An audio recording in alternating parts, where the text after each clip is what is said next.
മഞ്ജു വാര്യരുണ്ട്, ബിജു മേനോനുണ്ട്, പ്രദീപ് നായരുണ്ട്, വിഷ്ണു നമ്പൂതിരി ഉണ്ട്. അവരൊക്കെ ഇടുമ്പോൾ പേര്, ഞാനിടുമ്പോൾ ജാതി. അതാണ് സാറേ ജാതി എന്ന് പറയുന്നത്. അതാണ് ജാതി. ഈ പറയുന്ന സവർണ സംവരണം പിൻവലിക്കണം, ജാതി സെൻസസ് നടത്തണം എന്ന് പറഞ്ഞാൽ പിൻവലിച്ചിരിക്കും. അതൊക്കെ കോമഡി ഉണ്ട്. ജാതിയൊന്നും ഇല്ല എന്ന് പറയും. എന്നിട്ട് കേരളത്തിൽ ബ്രാഹ്മണന് മാത്രം കുക്കാവാൻ പറ്റുള്ളൂ, പൂജാരിയാവാൻ പറ്റുള്ളൂ, ഒട്ടുകാരനാവാൻ പറ്റുള്ളൂ. ഇതിനെതിരെ ആകെ ഒപ്പിട്ടത് ഞാൻ പറയും, കേരളത്തിലെ ഈഴവരാതി ദലിത് പിന്നോക്ക ജനത, മുസ്ലിം ലീഗ് എന്നുള്ള പ്രസ്ഥാനത്തോട് വിഷയാധിഷ്ഠിതമായി അതിനൊക്കെ അപ്പുറത്ത് കടപ്പെട്ടിരിക്കുന്നു. കാരണം അവരുടെ കുഞ്ഞുമക്കൾക്ക് വേണ്ടി, അവരുടെ ഭാവി തലമുറയ്ക്ക് വേണ്ടി പാർലമെന്റിൽ എതിർത്ത് വോട്ട് ചെയ്ത ഏക പ്രസ്ഥാനം മുസ്ലിം ലീഗാണ്. ഒവൈസിയിൽ 75 സെന്റ് ഭൂമിയുള്ള പാവപ്പെട്ടവനാണെന്ന് തെലുങ്ക് സിനിമയിലൊക്കെ പറയണ പോലെ നമുക്ക് കാണില്ല, ചില ഹൃദയം പറിച്ചെടുത്ത് വലിച്ചെറിയാനൊക്കെ അങ്ങനത്തെ ഷോട്ടുകളൊക്കെ കണ്ടിട്ടില്ലേ? അതുപോലത്തെ ഒരു നിയമം എന്താണ്? ഈ കമ്മ്യൂണിസ്റ്റുമായിട്ട് CPM പാർട്ടികൾക്ക് വേണ്ടി ഇവിടെ ചാവാൻ, കൊല്ലാൻ, മരിക്കാൻ എല്ലായിടത്തും നടക്കുന്നവർ ഏത് സമുദായങ്ങളാണെന്ന് സെൻസസ് നടത്താം. സെൻസസ് ഒന്നും നടത്തണ്ട. 6 മാസമായ പ്രായ കുഞ്ഞിനെ മീറ്റിംഗ് ഗ്ലാബ്സ് ഉണ്ടാവും, അത് വിളിച്ചു കിടക്കുന്ന എത്ര അമ്മമാരെ നമുക്ക് കാണാമെന്നറിയോ? ആ ജനതയെ ഉപയോഗിച്ച് തന്നെ ആ ജനതയെ വഞ്ചിക്കുന്ന അവസ്ഥയാണ് ഇടതുപക്ഷ സർക്കാർ ചെയ്യുന്നത്. ഒരു ജാതി പിള്ളേരിഷ്ട കേൾക്കുമ്പോൾ തന്നെ ഒരു കൗതുകമുണ്ട്, അതിനകത്തൊരു വ്യത്യസ്തതയുണ്ട്. ഇപ്പോൾ കേരളം കുറേ കാലമായി ചർച്ച ചെയ്തുകൊണ്ടിരിക്കുന്ന ഒരു വിഷയമാണ് ഈ സാമ്പത്തിക സംവരണം, സവർണ സംവരണം, EWS എന്നൊക്കെ പറയുന്നത്. ഈ EWS അല്ലെങ്കിൽ ഈ സവർണ സംവരണത്തിനെതിരെ പ്രമേയമാക്കിയ ഒരു സിനിമ പുറത്തിറങ്ങിയിരിക്കുകയാണ്. ആ സിനിമയാണ് ഒരു ജാതി പിള്ളേരിഷ്ട. അപ്പോൾ വ്യക്തമായ ഒരു രാഷ്ട്രീയം ചർച്ച ചെയ്യുന്ന ആ സിനിമയുടെ സംവിധായകൻ പ്രശാന്ത് ഈഴവൻ നമ്മോടൊപ്പം ചേരുന്നുണ്ട്. ഈ സിനിമയുടെ രാഷ്ട്രീയം അദ്ദേഹം മുന്നോട്ട് വയ്ക്കുന്ന ആ സിനിമയുടെ കാതലൊക്കെ അദ്ദേഹത്തോട് തന്നെ ചോദിച്ചറിയാം. പ്രശാന്ത് ഏട്ടാ, സ്വാഗതം. നമുക്ക് പേരിൽ നിന്ന് തുടങ്ങാം. പ്രശാന്ത് ഈഴവൻ എന്നൊരു പേര് തന്നെ അതിൽ നമുക്ക് പറഞ്ഞു തുടങ്ങാമെന്നാണ് ഞാൻ വിചാരിക്കുന്നത്. പ്രശാന്ത് നായർ എന്നാണ് പേരെങ്കിൽ അത് സ്വാഭാവികമാണ്, കുഴപ്പമില്ല എന്ന് ചിന്തിക്കുന്ന ഒരു സമൂഹമുണ്ട്. അപ്പോൾ പ്രശാന്ത് ഈഴവൻ എന്ന് പറയുമ്പോൾ ഒരു ചെറിയൊരു നെറ്റിച്ചുളിവോട് കൂടിയൊക്കെ കാണുന്ന ഒരു സമൂഹമാണ് നമ്മുടെ. അപ്പം അതെ തീർച്ചയായിട്ടും. അപ്പോൾ ആ ഒരു സമൂഹത്തിൽ നിന്നുകൊണ്ടാണ് പ്രശാന്ത് എന്ന പേരിനൊപ്പം ഈഴവൻ എന്നുള്ളൊരു ജാതി പേരിൻ്റെ വാലായി ചേർക്കാമെന്നുള്ള തീരുമാനത്തിലേക്ക് എത്തുന്നത്. അപ്പം ആ തീരുമാനത്തിൻ്റെ പുറകിൽ എന്തായിരുന്നു എന്നുള്ള ചോദ്യം അവിടെ നിൽക്കുന്നുണ്ട്. അതിനപ്പുറത്തേക്ക് ഈ പ്രശാന്ത് ഈഴവനായതിനു ശേഷമുള്ളൊരു സ്വീകാര്യത എങ്ങനെയായിരുന്നു? സത്യത്തിൽ സ്വീകാര്യത കുറവൊന്നും ഉണ്ടായിട്ടില്ല ഒരു തരത്തിലും, വേറെ തരത്തിൽ അങ്ങനെ. പക്ഷേ കുറേ കോമഡികളുണ്ടായിട്ടുണ്ട്. അതായത് ഈഴവൻ എന്നുള്ള പേര് സ്വീകരിച്ചപ്പോൾ ഈ എന്നൊരു ജാതിയൊക്കെ പറയണമെന്ന് എന്നോട് കുറേ പേര് ചോദിച്ചിട്ടുണ്ട്. ഞാൻ പറയുന്നത് രാഷ്ട്രീയമാണ്. അതിന് തമാശ എന്ന് വെച്ചിട്ടുണ്ടെങ്കിലും ഞാൻ മേരിക്കുട്ടി എന്ന് പറഞ്ഞ എന്നാണ് റിലീസായത് എനിക്ക് ഓർമ്മയില്ല, 2019 തോന്നുന്നു. ആ സിനിമയുടെ റിലീസ് സമയമാണ് ഞാൻ പ്രശാന്ത് ഈഴവൻ എന്നുള്ള പേരിലേക്ക് മാറാമെന്നതിനെക്കുറിച്ച് ആലോചിച്ചു തുടങ്ങി. അപ്പോൾ അന്ന് ഞാൻ CP എന്ന് പറയുന്ന പാർട്ടിയുടെ ഭാഗമാണ്. അങ്ങനെ യൂസഫിലൊക്കെ പ്രവർത്തിച്ചിരുന്ന ഒരാളാണ്, തൃശ്ശൂർ പ്രധാനമായിട്ട്. അപ്പോൾ ഞങ്ങൾ പാർട്ടി ഹൗസിൽ പല വിഷയങ്ങളെക്കുറിച്ച് ചർച്ച ചെയ്യും ആ കാലത്ത്. അപ്പം 21ാം നൂറ്റാണ്ടിലും ആരാണ് ജാതിവാല് വെക്കുന്നത് എന്നുള്ള ചോദ്യം പ്രസക്തമാണെന്ന് നമുക്ക് തോന്നിയിട്ടുണ്ട്. അപ്പോൾ ജാതിയെ സഹോദരൻ ഹേപ്പനൊക്കെ പറഞ്ഞല്ലേ, ജാതി ചിന്ത പുലർത്തണമെന്ന ഉദ്ദേശത്തോടു കൂടി നമ്മൾ ജാതി പറയരുത്, ചിന്തിക്കരുത്. എന്നാൽ ജാതി തകർക്കാൻ ആവശ്യമാണെങ്കിൽ നമ്മൾ ജാതി പറയണം, ജാതി ചിന്തിക്കണം. അപ്പോൾ അത്തരത്തിലുള്ള ചിന്തയുടെ ഭാഗമായിട്ട് വന്നത്. അങ്ങനെ പാർട്ടി ഹൗസിൻ്റെ മുകളിലിരുന്ന് ചർച്ച ചെയ്തപ്പോൾ എൻ്റെ ഒരു സുഹൃത്തിനോട് പറഞ്ഞാൽ പ്രശാന്ത് പുലയെന്ന് ഇട്ടാലോ എന്ന് അങ്ങനെ ആലോചിച്ച്. അങ്ങനെ പലതരം. അപ്പോൾ എൻ്റെ ഒരു പുലയ സമുദായത്തിൽ ജനിച്ചു പോയ സുഹൃത്ത്, ജനിച്ചു പോയാണല്ലോ നമ്മൾ അച്ഛനോടൊന്നും ആവശ്യപ്പെടുന്നില്ല എന്നെ അങ്ങനെ ജനിപ്പിച്ചു, അങ്ങനെയല്ലല്ലോ. അപ്പോൾ പറഞ്ഞു അത് വേണ്ട, അതിന് വേറെ തരത്തിലുള്ള ചർച്ചകൾ വരും. ഈ ഈഴവ സമുദായത്തിലാണ് ജനിച്ചു പോയത്, അങ്ങനെ അതാണ് അതിൻ്റെ ഒരു ശരി എന്ന് പറഞ്ഞു. അപ്പം ശരി, അതിൻ്റെ ഒരു ശരിയുണ്ട് എന്ന് തീരുമാനിച്ചിട്ട് ഇട്ടാണ്. അപ്പം എൻ്റെ ഒരു പ്രിയപ്പെട്ട എൻ്റെ സംവിധായകൻ എന്നോട് ചോദിച്ചു, ഒരു വേറൊരു സിനിമയുടെ വർക്കിലേക്കാണ്. അപ്പോൾ ഇത് അന്ന് കുറച്ച് ഓൺലൈൻ ചാനലുകളിലും ഒക്കെ ചെറിയ വാർത്ത ഉണ്ടായിരുന്നു. അപ്പോൾ ആൾ ചോദിച്ചതിനോട് അത് സ്വീകരിച്ച് എന്താണ് നീ അങ്ങനെ കിട്ടുകയെന്ന് വെച്ചു. അത് പറഞ്ഞിട്ട് രാഷ്ട്രീയമാണെന്ന് പറഞ്ഞു. അപ്പോൾ ആൾക്കത് കൃത്യമായി ബോധ്യപ്പെട്ടില്ല. പക്ഷെ ബ്രേക്ക് ടൈമിൽ വീണ്ടും ചോദിച്ചു, കാരണം ഞങ്ങളൊന്നും ജാതിയൊന്നും പറയണില്ലല്ലോ, അപ്പോൾ നീ എന്താണ് ജാതി? അപ്പോൾ ഞാൻ പറഞ്ഞ് ഇവിടെ ഇത് ജാതിയാണെന്നുള്ള അർത്ഥത്തിൽ ചോദിച്ചപ്പോൾ പറഞ്ഞ് ഇവിടെ മഞ്ജു വാര്യരുണ്ട്, ബിജു മേനോനുണ്ട്, പ്രദീപ് നായരുണ്ട്, വിഷ്ണു നമ്പൂതിരി ഉണ്ട്. അവരൊക്കെ ഇടുമ്പോൾ പേര്, ഞാനിടുമ്പോൾ ജാതി. അതാണ് സാറേ ജാതി എന്ന് പറയും. അതാണ് ജാതി. അതിനെ തുറന്നു കാണിക്കാൻ ഇത്തരത്തിലുള്ള പേരുകൾ കൊണ്ട് സാധിക്കുമെന്ന് ഞാൻ വിശ്വസിക്കുന്ന ഒരാളാണ്.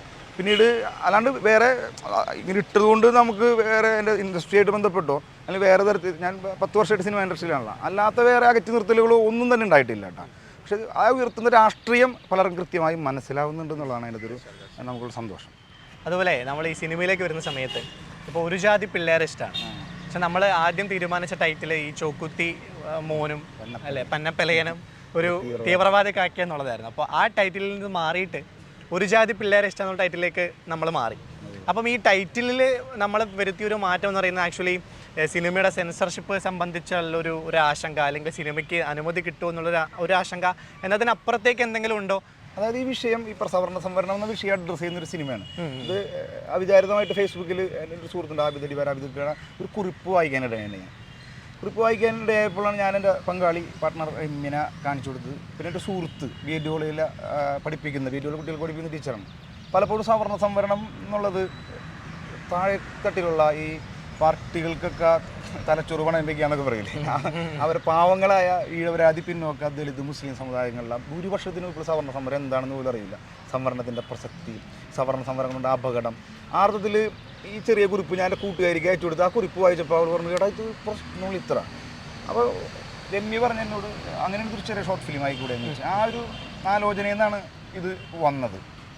അപ്പോൾ വെച്ചിട്ടുണ്ടെങ്കിൽ നമ്മൾ ഈ കേരളത്തിൽ ജാതിയൊന്നുമില്ല, ഭയങ്കര പുരോഗമനം. എനിക്ക് ഭയങ്കര സവർണ്ണ സംവരണം വന്നതിന് ശേഷം അതിനെതിരെ അഡ്രസ്സ് ചെയ്ത് തുടങ്ങിയപ്പോഴാണ് ഇത്രത്തോളം ജാതി ഇവിടെ വർക്ക് ചെയ്യുന്നുണ്ടെന്ന് മനസ്സിലായത്. ആലോചിക്കണം, കേരളത്തിൻ്റെ മുഖ്യമന്ത്രിനാ ഒരു സവർണ്ണ സമുദായത്തിൽ ജനിച്ച സ്ത്രീ ഈ സമര ഘോഷയാത്ര നടക്കുന്ന സമയത്ത് ഒരെണ്ണം കൊടുക്കണം എന്ന് പറഞ്ഞാണ്.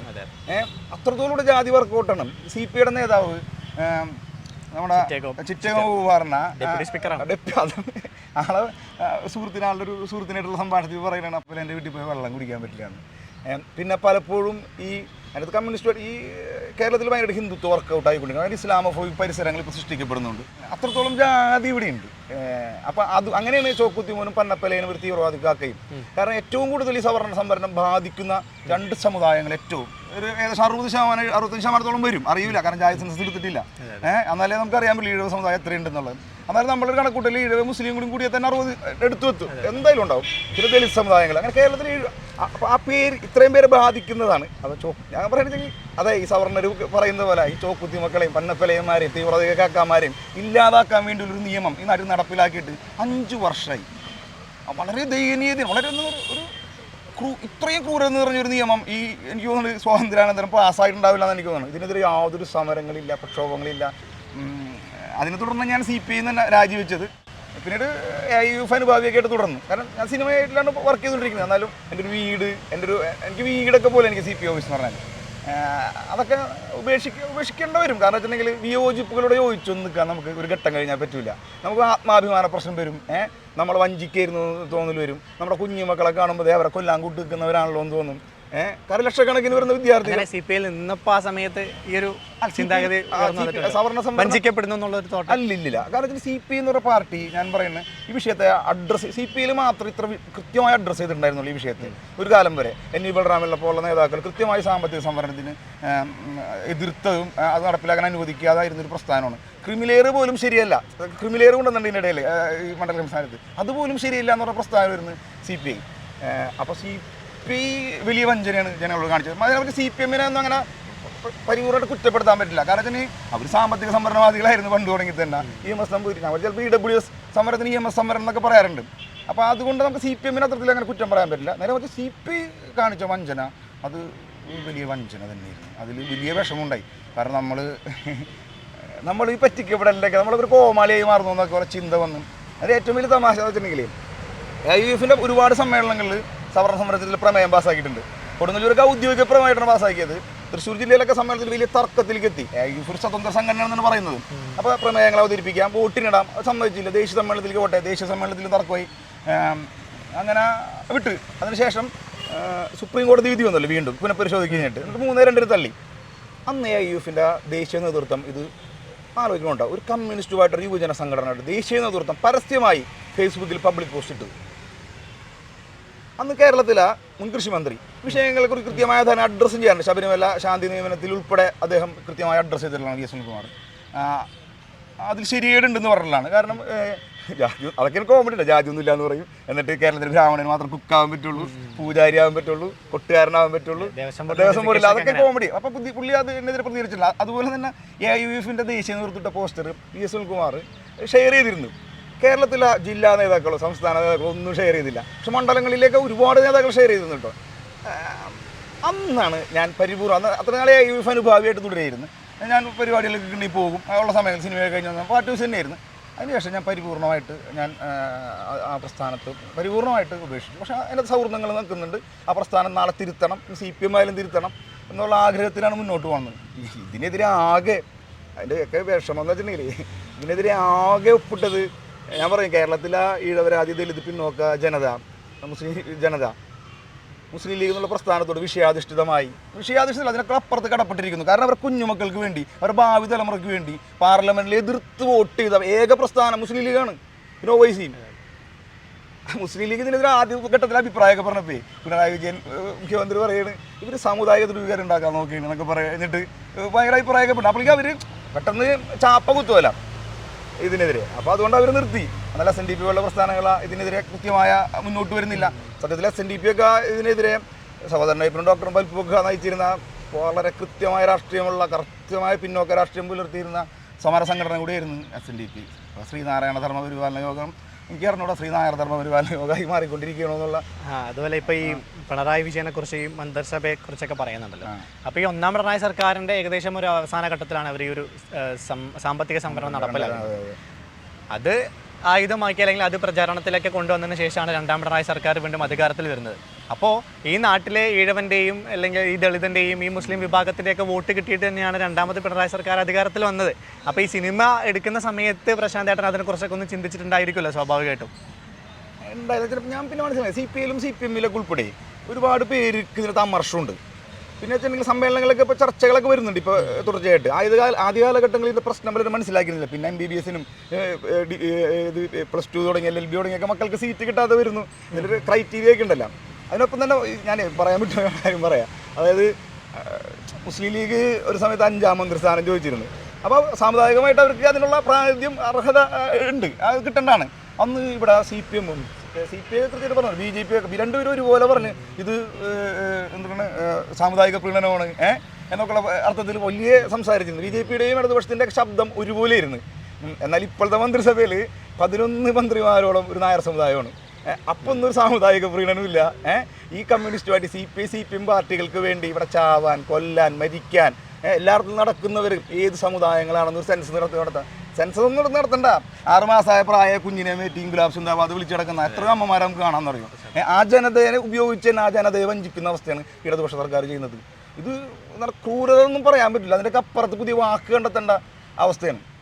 നമ്മൾ സിനിമയിലേക്ക് വരുന്ന സമയത്ത് ഇപ്പോഴത്തെ നമ്മുടെ ടൈറ്റിൽ ഒരു ജാതി പിള്ളേർ ഇഷ്ടമെന്നാണ്. ശരിക്കും വ്യക്തമായ രാഷ്ട്രീയം പറയണം എന്നുള്ള ഒരു ചിന്താഗതി മനസ്സിലുണ്ടായിരുന്നു.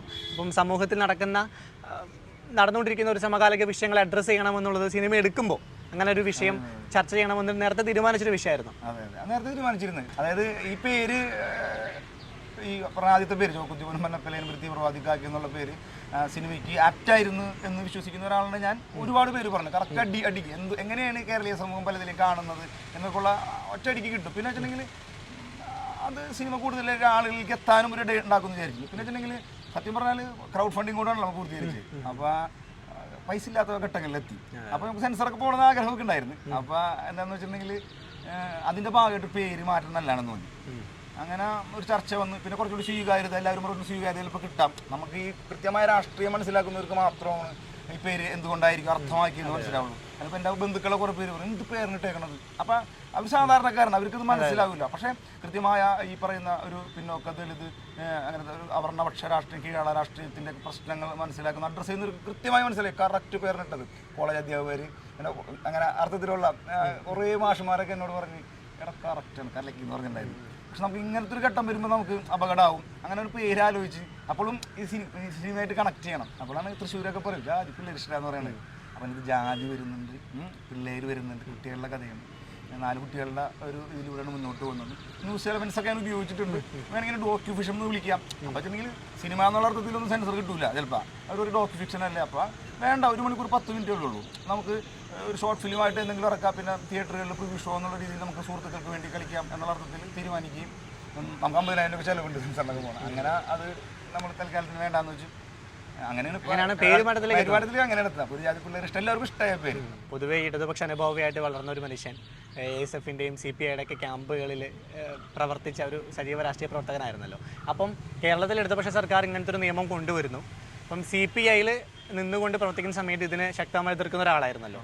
അപ്പം ഇതിനെ ഇത്തരമൊരു വിഷയത്തെ നമ്മൾ പ്രമേയമാക്കിയിട്ട് ഒരു സിനിമ ചെയ്യാൻ പോവുകയാണെന്ന് നമ്മൾ പാർട്ടിയിലേക്ക് പറഞ്ഞപ്പോൾ, പ്രത്യേകിച്ച് തൃശ്ശൂരിലെ പാർട്ടിയിലേക്ക് നമ്മൾ പറയുന്ന സമയത്ത് നമുക്ക് മുൻമന്ത്രിയും വളരെ എഫക്റ്റീവായിട്ട് ഇടപെടുന്ന ആളുകളൊക്കെ ഉള്ളൊരു മേഖലയാണല്ലോ. അപ്പം ഈ ഒരു വിഷയത്തെക്കുറിച്ച് അവതരിപ്പിച്ചപ്പോൾ നമുക്ക് പാർട്ടിയിൽ നിന്ന് കിട്ടുന്നൊരു സ്വീകാര്യത എങ്ങനെയായിരുന്നു? അവരത് ഉൾക്കൊള്ളാൻ തയ്യാറായിരുന്നു? അതായത് സവർണ്ണ സംവരണം അന്ന് ഇപ്പം ഞാൻ പറഞ്ഞു നേരത്തെ ഉള്ളേ UEF-ന്റെ പോസ്റ്റർ ഇറങ്ങിയിട്ട് നാഷണൽ സെന്റർ ഒരു തീരുമാനം എടുത്തിട്ട് അത് ഷെയർ ചെയ്യാൻ പോലും കൊടുത്ത സംസ്ഥാന ജില്ലാ നേതാക്കൾക്ക് പറ്റിയിട്ടില്ല. തൃശ്ശൂർ ജില്ലാ നേതാവിന്റെ സുഹൃത്താണ്, എനിക്ക് വളരെ അടുപ്പുള്ളവരാണ്. അവരത് ഇട്ട് അപ്പം തന്നെ ഡിലീറ്റ് ചെയ്തു. സ്ക്രീൻഷോട്ട് ഇപ്പോഴും നമ്മുടെ ഉണ്ട്. PS സുനിൽകുമാർ ഷെയർ ചെയ്ത് ഇപ്പോഴും ഉണ്ട്. അപ്പോൾ ഒരു സംഘടന എന്ന അർത്ഥത്തിൽ, ഒരു കമ്മ്യൂണിസ്റ്റുമായിട്ടൊരു യുവജന സംഘടന എന്ന അർത്ഥത്തിൽ പിന്നെ അത് ഇല്ലാതായി. പിന്നെ പ്രമേയത്തെ കുറിച്ച് അവിടുന്ന് പിന്തുണ ലഭിച്ചിട്ടുണ്ടായിരുന്നു. പിന്നെ തീർച്ചയായിട്ടും ലഭിച്ചിട്ടുണ്ട്. മാത്രമല്ല ഞാൻ ഇപ്പോഴും വിശ്വസിക്കുന്നു നാളുകളിൽ ഈ നിയമം പിൻവലിക്കാൻ കമ്മ്യൂണിസ്റ്റ് പാർട്ടികളിൽ ആരെങ്കിലും മുന്നോട്ട് വരണ്ടെങ്കിൽ അതിന് സാധ്യത CPM എന്നുള്ള പ്രസ്ഥാനത്തിനാണ് കൂടുതൽ ഞാൻ കാണുന്നത്. ഇനി വലിയ പ്രക്ഷോഭമൊക്കെ വന്നാൽ CPM അതിന് തയ്യാറായിരിക്കും. അതുപോലെ ഇപ്പം നമ്മൾ ഇപ്പോഴത്തെ ഒരു കോൺടാക്റ്റിൽ ഈ സിനിമ ഇറങ്ങുന്ന സമയത്ത് ഈ സവർണ്ണ സംവരണത്തിനെതിരെ ഒരു വളരെ എഫക്റ്റീവായിട്ട് നമ്മൾ അതിനകത്ത് പറയുന്നുണ്ട്. അതായത് എങ്ങനെയാണ് സവർണ്ണ സംവരണം അല്ലെങ്കിൽ ഒരു സാമ്പത്തിക സംവരണം കൊണ്ട് താഴെത്തട്ടിൽ നിൽക്കുന്ന ബാക്കിയുള്ള അർഹതപ്പെട്ട സമുദായങ്ങൾക്ക് അവരുടെ അവസരം നഷ്ടപ്പെടുന്നു എന്നുള്ളത് ഇപ്പോൾ നമ്മുടെ സിനിമയിലാണെന്നുണ്ടെങ്കിൽ ഇപ്പോൾ നമ്മുടെ അജ്മലും അതുപോലെ തന്നെ ബാക്കി വിവേകിൻ്റെ സുഹൃത്തുക്കളെ നമുക്ക് പറഞ്ഞു തരുന്നുണ്ട്, വളരെ ക്ലിയർ ആയിട്ട് പറയുന്നുണ്ട്. അപ്പം ഈ സിനിമ അപ്പം ഈ ദളിത് വിഭാഗത്തിൽ നിന്നുള്ള അല്ലെങ്കിൽ മുസ്ലിം സമുദായത്തിൽ നിന്നുള്ള ഈഴവ സമുദായത്തിൽ നിന്നുള്ള ഏതെങ്കിലും പിന്നാക്ക വിഭാഗത്തിൻ്റെ തലപ്പത്തുള്ള ആളുകളെ കാണിക്കാൻ ശ്രമിച്ചിരുന്നോ? നമുക്ക് അങ്ങനെ സത്യം പറയല്ലേ, അത് പെട്ടെന്ന് ഇവിടെ എത്താൻ പറ്റാത്ത ഇടമാണ്. ഇപ്പൊ പല ആളുകൾ ഇപ്പൊ പ്രൊഫസർ ഇല്യാസ് ഹുസൈൻ സുഹൃത്താണ് MG യൂണിവേഴ്സിറ്റിയിലെ ജാമ്യയിലൊക്കെ, പുള്ളിനെ കാണിച്ചിരുന്നത്. അപ്പോൾ പുള്ളി പറഞ്ഞ് നോക്കണ്ട, അതിനെ പറ്റി സാധിക്കുമെങ്കിൽ വെള്ളാപ്പള്ളി നടേശനെ അവർക്കൊന്ന് കാണിക്കാൻ പറഞ്ഞു. അപ്പം ഞാൻ പറഞ്ഞു അദ്ദേഹം ഒന്നും ഒരു നടപടി എടുക്കുന്നില്ല. നമുക്ക് പല വിഷയങ്ങളിൽ വിയോജിപ്പുണ്ടെങ്കിലും ഇത് SNDP പറയണേ, വെള്ളാപ്പള്ളി നടേശൻ പറയണേ, പറയാൻ പറ്റില്ല. അതിന് വേറെ പൊളിറ്റിക്സ് ഉണ്ട്, അപ്പുറത്തും ഇപ്പുറത്തും കൂട്ടും. അതുകൊണ്ടുള്ള മകൻ ഒരു BJP പാളയത്തിലായിട്ട് ബന്ധപ്പെട്ട് നിൽക്കുന്നു. വെള്ളാപ്പള്ളി നടേശനാണെങ്കിലോ അതായത് പറയുമ്പോൾ ദോഷമാണ് അങ്ങോട്ടും കൂടെ ഒക്കെ ആയിട്ടുള്ള ലൈനിൽ നിൽക്കുന്നത്. അപ്പോൾ ഇതിന് പല പ്രശ്നങ്ങളുണ്ടാവും. SNDP പറയണ ഈ പറയുന്ന സവർണ്ണ സംവരണം പിൻവലിക്കണം, ജാതി സെൻസസ് നടത്തണം എന്ന് പറഞ്ഞാൽ പിൻവലിച്ചിരിക്കും. അത്ര കരുത്തുള്ള പ്രസ്ഥാനമാണ് SNDP പ്രസ്ഥാനം. അതുപോലെ നമ്മൾ ഈ ഒരു ഇപ്പോഴത്തെ ഒരു കോൺടാക്സിലേ ഇങ്ങനത്തെ ഒരു പാരലൽ സിനിമ പുറത്തിറങ്ങുന്നു, വളരെ ഇഫക്റ്റീവായിട്ടുള്ളൊരു പൊളിറ്റിക്സ് ഡിസ്കസ് ചെയ്യുന്നു. അപ്പം പല ആളുകളും ഈ സിനിമാസ്വാദകർ എന്നുള്ള രീതിയിൽ ഒരു വിമർശനം വരുന്നത് ഈ സിനിമ അല്ലെങ്കിൽ ഈ സിനിമ എന്നുള്ളൊരു കലയ്ക്കപ്പുറത്തേക്ക് അതിൻ്റെ ഒരു ആർട്ട് വാല്യൂ എന്നതിനപ്പുറത്തേക്ക് ഒരുപാട് രാഷ്ട്രീയം ചർച്ച ചെയ്യുന്ന സമയത്ത് അതിൻ്റെ ഒരു ആസ്വാദനത്തിന് അത് ബാധിക്കും എന്നൊക്കെ പറയപ്പെടുന്നുണ്ടല്ലോ. അപ്പോൾ കൊമേഴ്ഷ്യൽ സിനിമകളായിട്ട് ഇപ്പോൾ നമ്മളിപ്പോൾ വിടുതല കണ്ടു അല്ലെങ്കിൽ ഇപ്പോൾ തങ്കലാൻ കണ്ടു, അപ്പോൾ അതിനകത്തൊക്കെ അവർ രാഷ്ട്രീയം അവരുടേതായ രീതിയിൽ പറയുന്നുണ്ട്. അപ്പം അങ്ങനെ പറയുന്ന സമയത്ത് അതിൻ്റെ ഈ ആസ്വാദനത്തെ നഷ്ടപ്പെടുത്തുന്നുണ്ട് എന്നൊരു വിമർശനം ആ സിനിമകൾക്ക് പോലും നേരിടേണ്ടി വന്നിട്ടുണ്ട്. അപ്പം ഇതിനൊരു സംവിധായകൻ എന്നുള്ള രീതിയിലേക്ക് പ്രശാന്ത് ഏട്ടൻ്റെ അതിനോടുള്ളൊരു വ്യൂ പോയിന്റ് എന്താണ് ആക്ച്വലി? അതെ, ഓരോ സിനിമകളും ഓരോന്ന് ഡിമാൻഡ് ചെയ്യുന്നുണ്ട്. ഓരോ സിനിമകൾക്ക് ഓരോ സംവിധായകർക്ക് ഓരോ രീതികളുണ്ടാവും. ഇതെനിക്ക് ഇങ്ങനെയാണ് പറയേണ്ടത്. അത് സംവിധായകൻ്റെ സ്വാതന്ത്ര്യം കൂടിയാണ് ഈ സിനിമ. അല്ലെങ്കിൽ ഞാൻ പറയാൻ ഉദ്ദേശിക്കുന്നത് ഈ രീതിയിൽ പറയാം. ചിലർ പ്രതീകാത്മകമായിട്ട് പറയും, ചിലർ എന്താ പറയുക ഈ ട്രോൾ രൂപത്തിലൊക്കെ പല സാധനങ്ങൾ കൊണ്ടുവന്നിട്ട് പറയും. ഞാൻ പറയില്ല, എനിക്ക് ഇത്രയും ഉദ്ദേശം ഉണ്ടായിരുന്നുള്ളൂ. നാട്ടിലെ സാധാരണക്കാരായ അടിസ്ഥാന ജനവിഭാഗങ്ങളായ കൂലിപ്പണിക്കാരായ ഇത് അത്തരത്തിലാണല്ലോ ഭൂരിപക്ഷം വരുന്ന അവർക്കൊക്കെ ഇത് കണ്ടാൽ മനസ്സിലാവണം എന്നുള്ളത് മാത്രമായിരുന്നു.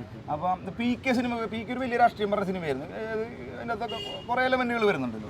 അത് അവർ ഭയങ്കര എൻ്റർടൈനർ ആയിട്ടാണ് പറഞ്ഞത്. എത്ര വലിയ രാഷ്ട്രീയം പറയുന്ന സിനിമയാണെങ്കിൽ പോലും ഞാനിത് സ്ട്രെയിറ്റ് ആയിട്ടാണ് പറഞ്ഞേക്കുന്നത്. പ്രതീകാത്മകമൊന്നുമില്ല. കാരണം സ്ട്രെയിറ്റ് അടിക്കേണ്ടത് സ്ട്രെയിറ്റ് അടിക്കണം, അല്ലെങ്കിൽ കാര്യം കിട്ടൂല എന്ന് വിശ്വസിക്കുന്ന ആളല്ലേ ഞാൻ. ഇപ്പോൾ നമ്മളങ്ങനെ സ്ട്രെയിറ്റ് ആയിട്ട് പറയുന്ന സമയത്തും ഇപ്പോൾ നമുക്ക് സിനിമ കാണുന്ന സമയത്ത് മനസ്സിലാവുന്നുണ്ട് എങ്ങനെയാണ് ഇപ്പോൾ EWS ബാക്കിയുള്ള വിഭാഗത്തിന് അവസരങ്ങൾ ഇല്ലാതാക്കുന്നത് മനസ്സിലാവുന്നുണ്ട്. അപ്പം നമ്മുടെ സിനിമയിലെ കഥാപാത്രം ഇപ്പോൾ വിവേക് പറയുന്നുണ്ട് എനിക്ക് ഇങ്ങനത്തെ ഒരു സംവരണം വേണ്ട എന്ന് അതിന് നിഷേധിക്കുന്നുണ്ട്. ഇപ്പോൾ EWSലൂടെ കിട്ടിയ ഒരു റിസർവേഷൻ അല്ലെങ്കിൽ ആ ഒരു സീറ്റ് വേണ്ട എന്ന് പറയാൻ വിവേക് തയ്യാറാവുന്നുണ്ട്. അപ്പോൾ ഇത് സിനിമ കണ്ട് മനസ്സിലാവുന്ന ഒരു വ്യക്തിയാണെങ്കിൽ പോലും ഒരു ലീഡിംഗ് ആയിട്ടുള്ള ഒരു സ്ഥാപനത്തിൽ വിദ്യാഭ്യാസ മേഖലയിലോ അല്ലെങ്കിൽ ജോലി സംവിധാനത്തിലോ EWS വഴി അവസരം കിട്ടുന്ന ഒരു വ്യക്തി കേരളത്തിലോ ഇന്ത്യയിലോ അവരുടെ റിയൽ ലൈഫിൽ ഇങ്ങനത്തെ ഒരു അവസരം വേണ്ടെന്ന് വെക്കാൻ തയ്യാറാവോ എന്നുള്ള ചോദ്യം അവിടെ നിൽക്കുന്നില്ലേ? ഉറപ്പായിട്ടും അത് എങ്ങനെ പറയാന്നുള്ളൂ, 99% തയ്യാറാവില്ല. അതാണ് എൻ്റെ വിശ്വാസം. കുട്ടികളൊക്കെ അമ്മമാരെ നിയന്ത്രിക്കുകയാണ്. ഒരുപക്ഷെ ജോലിയൊക്കെ സമീപിക്കുമ്പോൾ വളരെ കൃത്യമായ രാഷ്ട്രീയമുള്ള ഇതിനകത്ത് വലിയ ക്രൂരതയുണ്ടെന്ന് മനസ്സിലാക്കുന്ന ഇവരായ EWS കിട്ടിയവർ വേണമെങ്കിൽ അത് വേണ്ടാന്ന് വെക്കും എന്നാണ് ഞാൻ വിശ്വസിക്കുന്നത്. അല്ലാതെ അത് അപൂർവങ്ങളൊക്കെ ആയിട്ട് വേണമെങ്കിൽ അത് സ്വീകരിക്കാതിരിക്കും. അതെ, സിനിമയിലെ വിവേകിന് പറയാം, പക്ഷേ റിയാലിറ്റിയിലേക്ക് വരുന്ന സമയത്ത് നടക്കണമെന്ന് ചോദ്യമുണ്ട്. ഇപ്പൊ വെച്ചിട്ടുണ്ടെങ്കിൽ കോമഡി എന്ന് വെച്ചിട്ടുണ്ടെങ്കിൽ +2 ഈ അപേക്ഷയിൽ പറഞ്ഞില്ലേ 7000 അപേക്ഷ ഒന്നും ഇല്ല എന്ന് പറയുന്നുണ്ട്. അത് ഒഴിഞ്ഞിടക്കാണ്. +2 ഒന്നല്ല, engineering, MBBS, IPS, IAS, secretary ഉദ്യോഗസ്ഥർ ഇവിടെ ഒന്നും ഒഴിയില്ല. 10% എന്ന് വെച്ചാൽ കേരളത്തിൽ 26 അല്ലെങ്കിൽ 30% ഈഴവ സമുദായമുണ്ട്, മുസ്ലിം സമുദായമുണ്ട്. ഇവർ 10% ഉണ്ടോ അതുപോലും അറിയില്ല.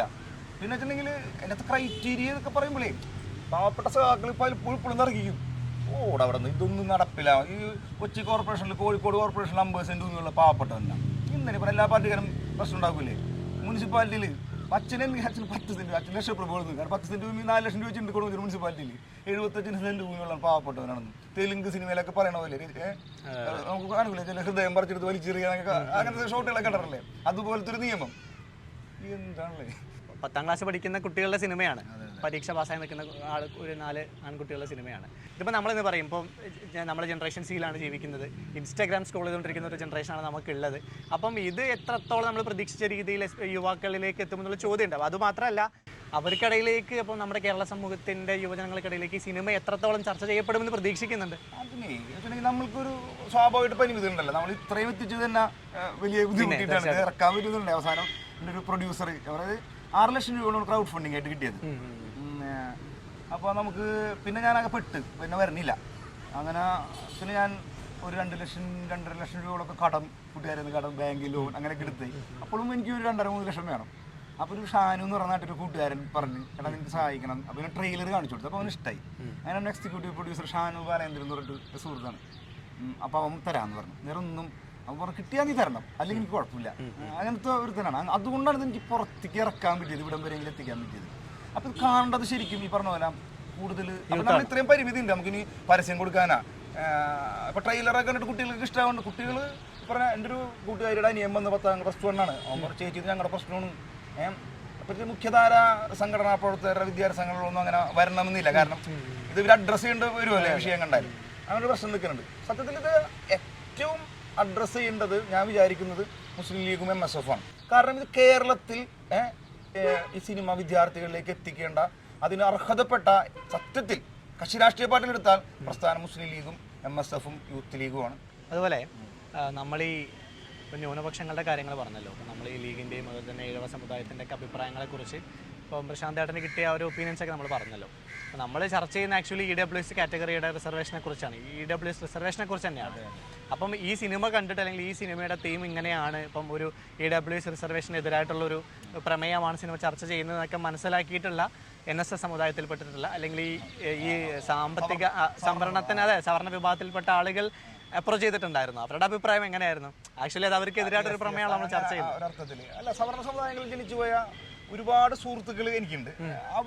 അവരെ ഫണ്ട് എനിക്ക് കിട്ടിയിട്ടുണ്ട്. അവർ കൃത്യമായ രാഷ്ട്രീയ ബോധമുള്ള സവർണ സമുദായങ്ങളിൽ ജനിച്ചവർക്ക് അറിയാം ഇത് ക്രൂരതയാണെന്ന്, അനീതിയാണെന്നും അത് അവസാനിപ്പിക്കേണ്ടതാണെന്നും.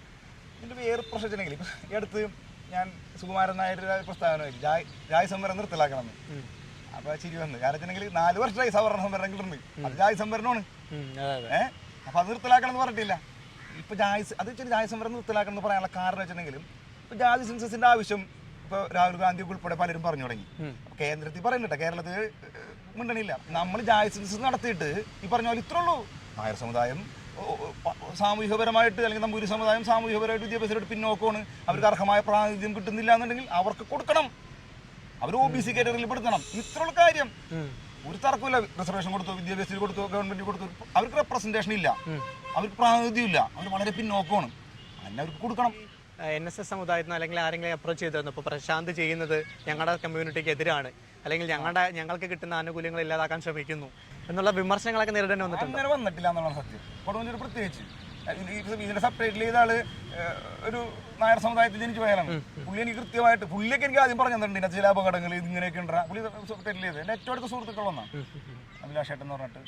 അപ്പോൾ അങ്ങനെ ഉണ്ടായിട്ടില്ല ഇതേ വരും. അതുപോലെ നമ്മൾ ഈ സിനിമയിൽ പറയുന്നുണ്ടല്ലോ, ഇപ്പോൾ സിനിമയിൽ അതിൻ്റെ നമ്മുടെ ഒരു ജാതി പിള്ളേരുടെ 2 അച്ഛന്മാർ ചേർന്ന് പറയുന്നുണ്ട്. അപ്പം നമ്മുടെ സർക്കാർ ചെയ്തതല്ലേ, അതെ അതെ, അപ്പം നമ്മുടെ സർക്കാർ ചെയ്തതുകൊണ്ട് നമുക്ക് അനുകൂലമായിട്ട് വരുന്ന രീതിയിലേക്കേ ചെയ്യുള്ളൂ, കോവിഡ് കാലത്ത് കിറ്റ് തന്നതല്ലേ എന്ന് പറയുന്ന ഒരു ആക്ഷേപഹാസ്യം അതിനകത്തുണ്ടല്ലോ. അപ്പോൾ ഇത് ആക്ച്വലി റിയൽ ലൈഫിലുണ്ട്. കാരണം ഒരു വിഭാഗം ആളുകളൊക്കെ ഇപ്പം ഈ സർക്കാരിനെ അത്ര കണ്ട് വിമർശിക്കാത്ത, അതായത് ഇടതുപക്ഷ പ്രൊഫൈലുകളുള്ള ആളുകളൊക്കെ അത്ര കണ്ട് വിമർശിക്കാത്ത സർക്കാർ ചെയ്യുന്ന എല്ലാം വളരെ പോസിറ്റീവായിട്ടാണ് എന്ന് ചിന്തിക്കുന്ന കുറേ ആളുകളുണ്ട്. അപ്പോൾ അവർ പക്ഷേ ആക്ച്വലി ഈ ഒരു ഇതിൽ ചതിക്കപ്പെടുകയല്ലേ? യാഥാർത്ഥ്യമല്ലേ ഈ സിനിമ കണ്ടിട്ട് ഞാൻ മനസ്സിലാക്കുന്ന CPM-ന്റെ ഏരിയ സമ്മേളനത്തിൽ 3 ലോക്കൽ സമ്മേളനത്തിൽ കമ്മിറ്റിയിൽ നിന്ന് ചർച്ച വന്നു ഈ വിഷയത്തിൽ. കാരണം എന്താ പാവങ്ങളായ ഇവർ കള്ളുഷാപ്പിൽ ഇരുന്ന് കൊട്ടേഷൻ വെക്കാണ് ഉണ്ടാക്കുന്നത്, പാർട്ടി നടന്ന് കാണിച്ചു കൊടുക്കുന്നു പറഞ്ഞിട്ട്. അത് CPM-കാരായിട്ടാണ് നമ്മൾ അവതരിപ്പിച്ചേക്കണത്. കാരണം അവരുടെ മക്കൾക്ക് അഡ്മിഷൻ കിട്ടിയൊന്നും കറക്റ്റ് വീട്ടിൽ നിന്ന് പറഞ്ഞിട്ടുള്ള ലൈനിലാണ്. അപ്പോൾ നമ്മുടെ ഈ ഒരു ജാതി പിള്ളേരെ അത്യാവശ്യം വലിയ രീതിയിൽ ചർച്ച ചെയ്യപ്പെടുന്നുണ്ട്. അപ്പോൾ ആക്ച്വലി തൊടാൻ പേടിക്കുന്ന രീതിയിലുള്ള ഒരു രാഷ്ട്രീയം നമ്മൾ സിനിമയിലൂടെ ചർച്ച ചെയ്യുന്നുണ്ട്. അത് എല്ലാ രീതിയിലും ഓരോ കോണിലും വിശകലനം ചെയ്തുകൊണ്ടേയിരിക്കുന്നുണ്ട്, ആളുകളൊക്കെ അക്സെപ്റ്റ് ചെയ്യുന്നുണ്ട്. അപ്പോൾ ഇനിയൊരു സിനിമയിലേക്ക് പോകുന്ന സമയത്ത്, അടുത്തൊരു സിനിമ ചെയ്യുന്ന സമയത്ത് ഇതേ രീതിയിൽ നമ്മുടെ സമൂഹം ചർച്ച ചെയ്തുകൊണ്ടിരിക്കുന്ന ഒരു സമകാലികമായിട്ടുള്ള ഒരു ടോപ്പിക്ക് പ്രമേയമാക്കി തന്നെ സിനിമ ചെയ്യണം എന്ന് ചിന്തിക്കുന്നുണ്ടോ? അതിലൂടെ തന്നെ വീണ്ടും, അതായത് ഇനി അടുത്ത സിനിമയിലും രാഷ്ട്രീയം പറയണമെന്ന് പ്രതീക്ഷിക്കുന്നുണ്ടോ? ഞാൻ അടുത്തത് സത്യത്തിൽ ആഗ്രഹിക്കുന്ന ഒരു മാസ് മസാല എന്റർടൈനർ പടമാണ് ആഗ്രഹിക്കുന്നത്. അതിനകത്ത് പൊളിറ്റിക്സ് ഉണ്ടാവും, അത് പക്ഷെ ഇത്രത്തോളം അങ്ങനെ പൊളിറ്റിക്സ് കുത്തിക്കയറ്റി പറയുന്നത് പറഞ്ഞല്ല. ഇതിനകത്ത് എൻ്റെ അഭിപ്രായം, ഞാൻ ഈ സിനിമയിൽ പൊളിറ്റിക്സ് പറയുമെങ്കിലും അത് വേറിട്ട രീതിയിലാണ് പറഞ്ഞിരിക്കുന്നത് എന്നാണ്, അങ്ങനെയല്ല തോന്നിയത് അല്ലേ. അപ്പൊ അടുത്ത സിനിമകളിലും രാഷ്ട്രീയം ഉണ്ടാവും, എൻ്റെ രാഷ്ട്രീയം പറയാനുള്ള അതായിരിക്കും എൻ്റെ സിനിമ. ഞാൻ അപ്പോൾ കാലം എത്ര കഴിഞ്ഞാലും, സിനിമകൾ എത്ര വന്നാലും, സിനിമകളിലൂടെ കൗതുകവും തമാശയൊക്കെ ഉണ്ടെങ്കിൽ തന്നെ അതിലൂടെ രാഷ്ട്രീയം പറയും എന്ന് പറഞ്ഞു വെക്കുകയാണ് പ്രിയപ്പെട്ട സംവിധായകൻ പ്രശാന്ത് ഈഴവൻ.